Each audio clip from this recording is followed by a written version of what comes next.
This is so far from being relevant or something that people are talking about. It is almost a bizarre break with reality. Like, is he actually okay? The only possible thing I can think about that is getting this, this line of topic or this line of thinking back on track is like, is he afraid of the leadership review in January? Is he trying to reactivate a base that maybe is flowing away from him? Is he trying to, pick that fight that didn't even exist in the last election with Justin Trudeau to secure that leadership? Like, that is the only possible angle that I can see for Pierre going down this path, because otherwise it is irrelevant. It doesn't attack a budget that's coming in 2 weeks that you would really think that they would be spending their whole entire, media cycle on. It's just confusing.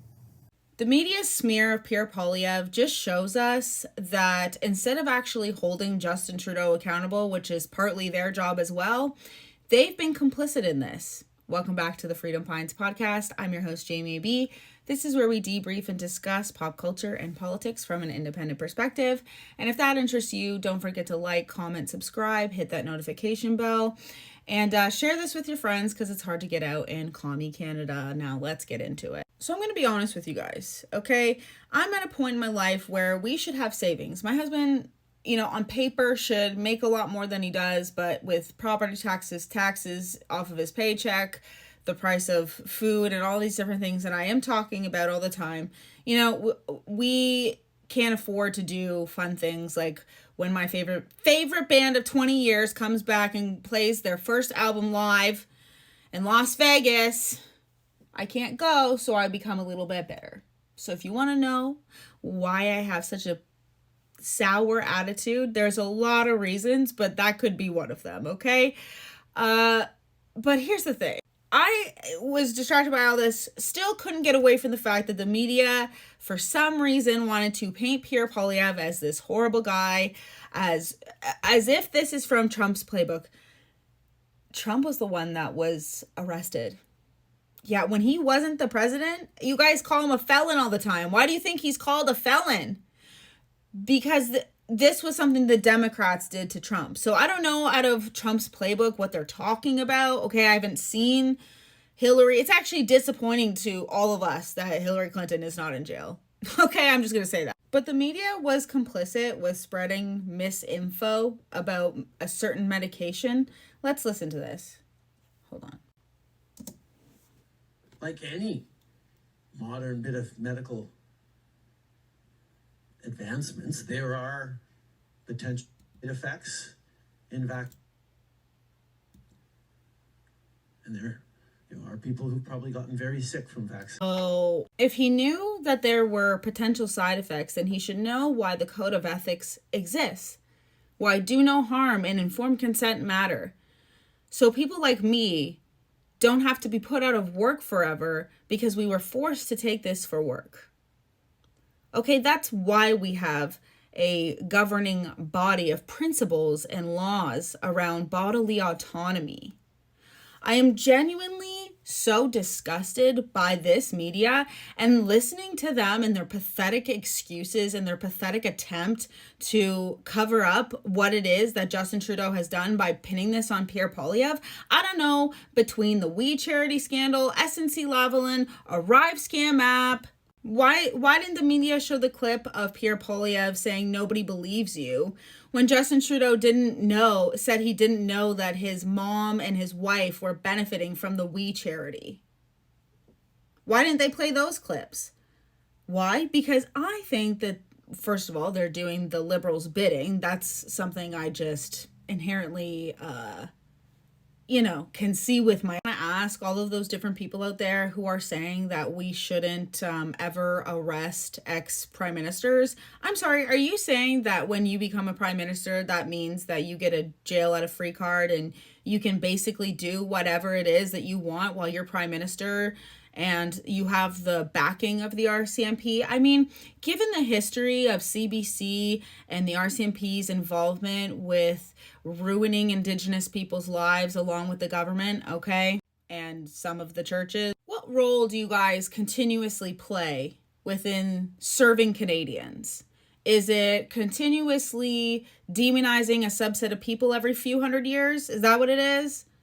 Is it the exploitation you guys helped facilitate of the Dion quintuplets, CBC?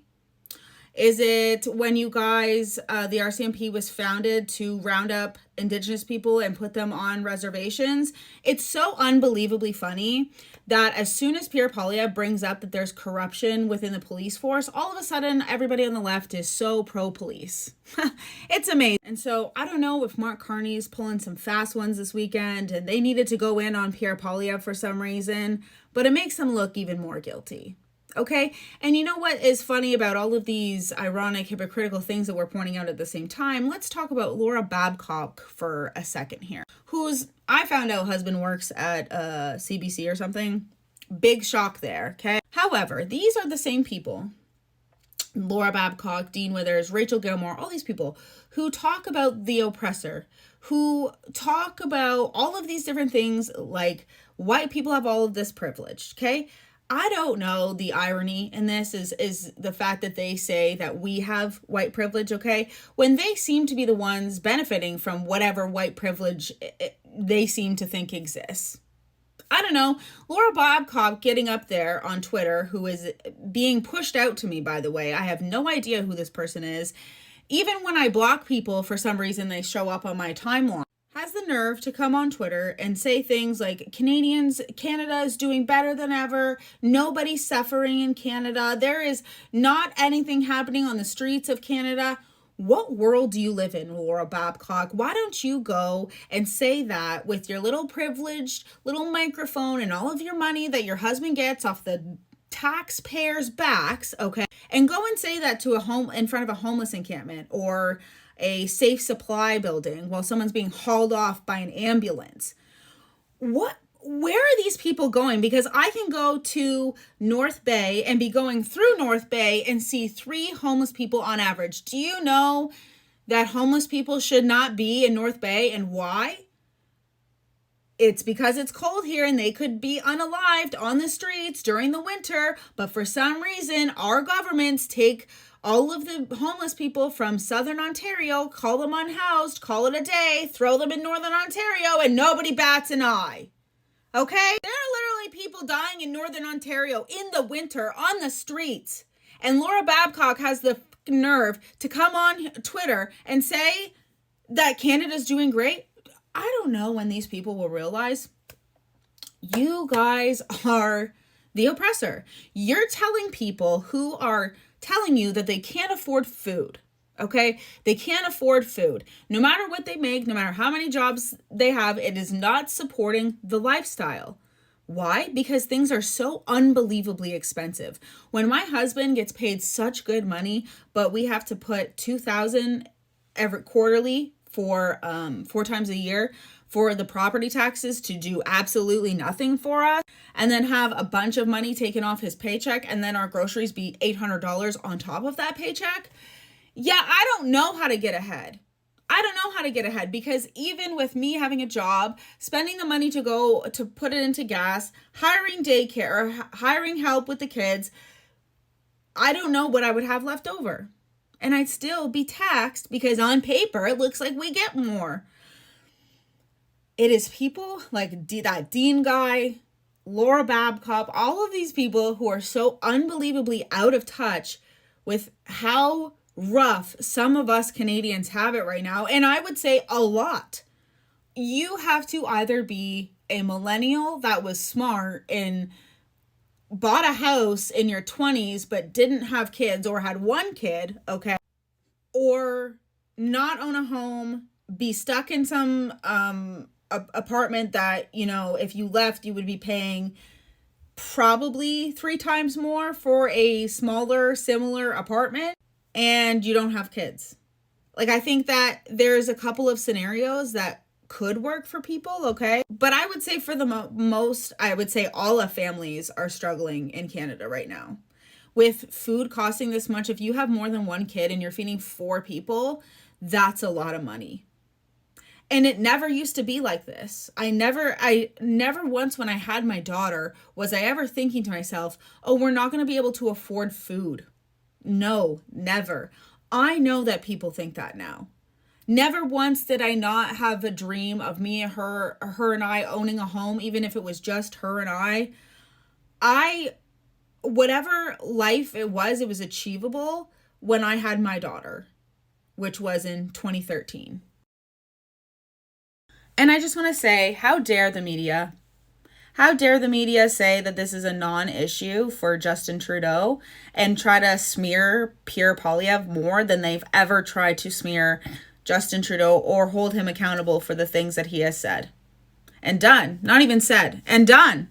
I thought the left was against, corrupt politicians helping their CEO millionaire friends. Why do they look the other way when it's Justin Trudeau doing it? Why? Why is it okay that Justin Trudeau did these things? How is it okay that in the middle of these hearings where the Conservatives are trying to hold them accountable and get evidence, that somehow the media spins this on the Conservatives? What? Genuinely, sometimes I think I'm taking crazy pills when I watch the news in Canada, okay? But alas, the cognitive dissonance sets in and they voted in quite literally a billionaire. So at the same time, I'm quite frankly not surprised because, I hold the media accountable for their role in this last election. Gotta say. And by the way, it's not like I don't think PierrePoilievre was saying, let's throw him in jail. I think he was still going to be subjected to the things that we are subjected to, as in like counsel, jury, all of these different things. And then maybe we would actually see the levels and the depths and the actual documents without a bunch of things being whited out or blacked out, okay? And apparently it just goes to, he's going to be, he's just going to throw him in jail. Yeah, or he's going to, go through the legal avenues to get it done. I don't know. So I don't know what they're doing here, if this is to distract from the fact that we might have an election soon or how bad this budget really is. But I think their attempt to try to pin this on Pierre and make him look bad is it's really annoying. It's really annoying, and most of us can see through it. And I am praying every single day for those who can't that they do. Because this Liberal government isn't helping you. Okay, you don't know the monster that you're dealing with. The Liberals are such an elite bloodline, and that is what they care about. I know that because I listened to Indigenous people, and they said that these elitist, globalist, rich people, they love their clean bloodline. Because a part of me thinks all of these things that they try to convince us that we are, like white supremacists, they actually are them.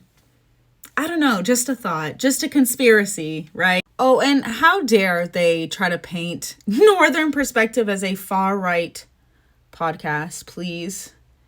Please stop making me so mad, because you guys should lose your journalistic standards. Like, I cannot wait. If the Conservatives get in, I hope that there is a committee formed to go over everybody's ethical standard of practice if they have been given taxpayers' money, and it's a public hearing about how all of these people lose their jobs because everything's exposed.